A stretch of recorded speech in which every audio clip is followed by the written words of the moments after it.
This finishes the general part of my explanation. There exists a more specific argument to defend the exceptional position science has in society today. Put in a nutshell, the argument says 1. That science has finally found the correct method for achieving results, and 2. That there are many results to prove the excellence of the method.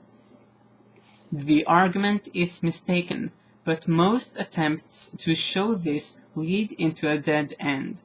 Methodology has by now become so crowded with empty sophistication that it is extremely difficult to perceive the simple errors at the basis. It is like fighting the Hydra. Cut off one ugly head and 8 formalizations take its place. In this situation, the only answer is superficiality. When sophistication loses content, then the only way of keeping in touch with reality is to be crude and superficial. This is what I intend to be. Against method. There is a method, says part 1 of the argument. What is it? How does it work? One answer, which is no longer as popular as it used to be, is that science works by collecting facts and inferring theories from them. The answer is unsatisfactory, as theories never follow from facts in the strict logical sense. To say that they may yet be supported by facts assumes a notion of support that A does not show this defect and is B sufficiently sophisticated to permit us to say to what extent, say, the theory of relativity is supported by the facts. No such notion exists today, nor is it likely that it will ever be found. One of the problems is that we need a notion of support in which gray ravens can be said to support all ravens are black. This was realized by conventionalists and transcendental ideologists who pointed out that theories shape and order facts and can therefore be retained and come what may. They can be retained because the human mind either consciously or unconsciously carried out its ordering function. The trouble with these views is that they assume for the mind what they want to explain for the world, vis-a-vis that it works in a regular fashion. There's only one view, which overcomes all these difficulties. It was invented twice in the 19th century, by Mill in his immortal essay on liberty, and by some Darwinists who extended Darwinism to the battle of ideas. This view takes the bull by the horns. Theories cannot be justified, and their excellence cannot be shown without reference to other theories. We may explain the success of a theory by reference to a more comprehensive theory. We explain the success of Newton's theory by using the general theory of relativity, and we may explain our preference for it by comparing it with other theories. Such a comparison does not establish the intrinsic excellence of the theory we have chosen.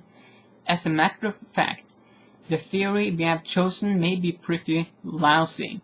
It may contain contradictions, it may conflict with well-known facts, it may be cumbersome, unclear, ad hoc, in decisive places, and so on.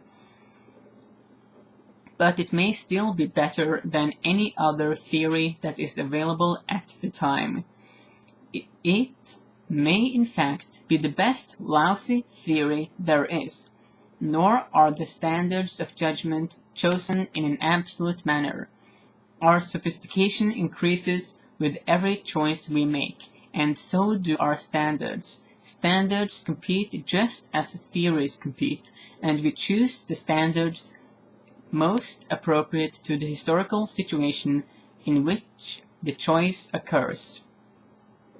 The rejected alternatives, theories, standards, facts are not eliminated.